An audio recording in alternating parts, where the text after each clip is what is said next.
käisin vaatamas näitemängu Ausammas ja pärast seda jäin mõtlema, et miks mitte ei võiks olla igal inimesel oma Ausammas ja tõenäoliselt on see Ausammas olemas.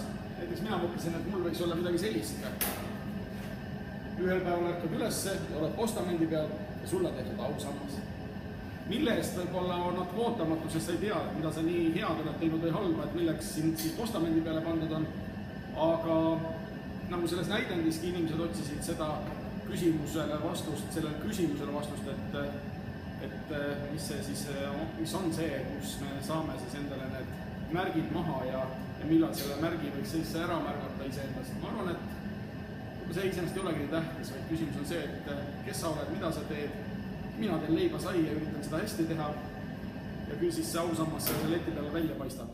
Aga minge vaatame seda näitemängu, see oli mõtlema panev ja tore etendus Ausammas.